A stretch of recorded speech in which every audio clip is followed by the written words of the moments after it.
শতবর্ষের পুরনো শ্মশানকে দখলমুক্ত করল গ্রামবাসীরা হাওড়ার লিলুয়ায়।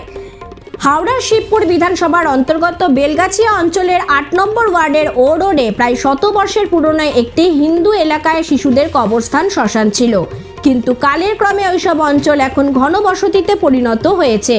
কিন্তু ওই শ্মশান লাগোয়া এক ব্যবসায়ীর বাড়ি আছে, সেই ব্যবসায়ীর নাম শীতল সাউ।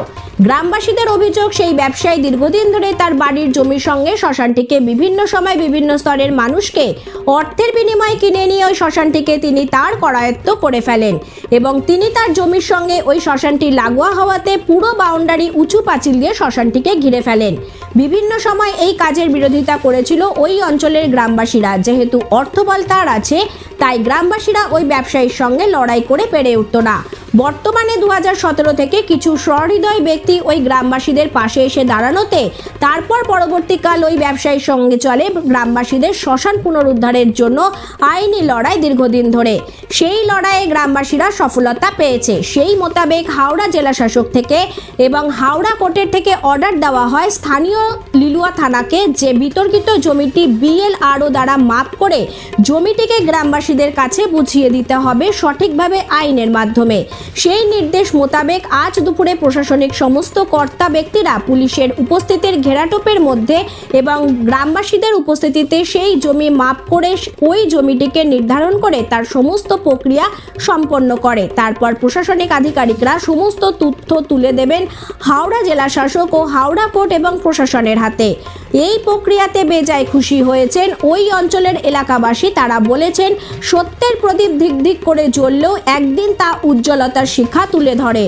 সত্য সর্বদা সত্যই হয়, তাই আজকে তাদের আইনি লড়াইয়ের সফলতা হয়েছে। ঘটনাস্থলে উপস্থিত লিলুয়া থানার বিশাল পুলিশ বাহিনী।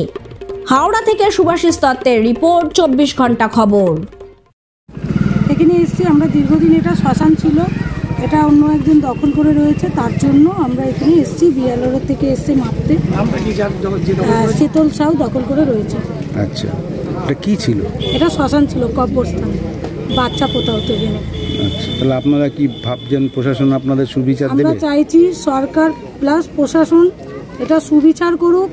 সরকারি জায়গা কারোর পার্সোনাল হতে পারে না, কেউ পার্সোনাল ব্যবহার করতে পারে না, যেটা আম পাবলিক ব্যবহার করতে পারে সেরকম একটা কিছু ব্যবস্থা করে দিন। সরকারের উপর ভরসা আছে, প্রশাসনের উপর? সরকার প্রশাসনের উপর অবশ্যই আমাদের ভরসা আছে, যার কারণ আমরা তাদের দ্বারস্থ হয়েছি। এটা কোন থানার আন্ডারে? এটা লিলুয়া থানার আন্ডারে। এটা কোন জায়গা? এটা হচ্ছে বিরাডিঙ্গি খালপাড় শ্মশান বলে প্রখ্যাত। কত নম্বর ওয়ার্ড? 8 নম্বর ওয়ার্ড। আপনার নাম? আমার নাম কমলা আচার্য। আজকের ঘটনা এটা তো নয়, এটা আজকে দীর্ঘ 2017 সাল থেকে চলছে। অ্যাকচুয়ালি এই জমিটা আপনি দেখছেন, এই জমিটা একটা শ্মশানের জমি। মানে আমাদের হিন্দু বাচ্চাদের তো পোড়ানো হয় না, তো এখানে কবর দেওয়া হতো, মানে দীর্ঘদিন, আজকে নয়। এইটা বোধহয় আজ 60-70 বছর আগে থেকে এখানে, তখন জঙ্গল ছিল, এত ছিল না, তখন থেকে কবর দেওয়া হতো। তো আমরা পরে জানতে পারি এক ভদ্রলোক, মানে সুনামখ্যাত ভদ্রলোক, আগে উনি বোধহয় নানা চুরি ডাকাতির মধ্যে ছিলেন, দুষ্কৃতিকারী, পরবর্তীকালে পয়সা হয়েছে। তো এই জায়গাটা দখল করে উনি, মানে আমরা মামলাটা চলছে 2017 থেকে, তখন থেকে আমরা লড়ে যাচ্ছি। আমাদের হয়ে বিশেষ করে আপনি জানেন বিধান আছে, রঞ্জন বোস আছে, এরা নানাভাবে দৌড়াদৌড়ি, মানে রঞ্জন বোস তো মানে অ্যাকচুয়ালি নিঃস্ব হয়ে গেছে। আপনারা আইনের দ্বারস্থ হননি? আমরা আইনের দ্বারস্থ তো হয়েছি না, এটা চলছে কী করে, মামলা তো চলছে আজ দীর্ঘদিন ধরে। কিন্তু ইনি সবাইকে নাকি পয়সা দিয়ে বেড়ান, আমাকেও বদনাম দিয়েছে। তো এটা প্রমাণ ওনাকে করতে হবে যে কীভাবে পয়সা দিয়েছেন। তো পয়সাটা দিয়েছেন যে কীভাবে, পয়সা তো নয়, আমার একটা থাকবে, আমি হয় হাত পেতে নিয়েছি, নাহলে আমি চেকে নিয়েছি, প্রমাণ দিতে হবে। তো উনি যদি প্রমাণ না দিতে পারেন, আমি মানহানি মামলা করবো। আজকে কি হচ্ছে? আজকে হচ্ছে SDO কোর্টে এটা মামলা ছিল, উনি নিজে স্বীকার করেছেন যে আমি 3 কাঠা আমি ভোগ দখলে আছি। তা এতদিন কেন স্বীকার করেননি? এইটাকে একটা গ্যারেজ বানিয়ে ফেলেছেন, মানে গাড়ি রাখার গ্যারেজ। এটা ওনার ব্যবসার জায়গা হয়ে গেছে, শ্মশানের জায়গা, হিন্দু বাচ্চাদের কবর দেওয়ার জায়গা, ওটা ব্যবসার জায়গা হয়ে গেছে। আজকে প্রশাসন কি? প্রশাসন থেকে সবাই এসছে, BLRO থেকে লোক এসছে, আপনার পুলিশ থানা থেকে লোক এসছে, সবাই এসছে। যেহেতু কোর্টের অর্ডার, এইখানে জায়গাটা শ্মশান পুনরুদ্ধার হবে? নিশ্চয়ই শ্মশান মনে কি, ওই জায়গাটা পুনরুদ্ধার হবে। আমরা চাই সরকারের জমি সরকার নিক। আপনারা আশাবাদী? আমরা আশাবাদী। আমরা আশাবাদী এই জন্য যে আমাদের কোর্টের উপর ভরসা আছে, আমরা ভরসা রাখি। থানা পুলিশ প্রশাসনের উপর আমাদের ভরসা আছে, আমরা সেই ভরসাতেই এতদিন লড়ে গেছি।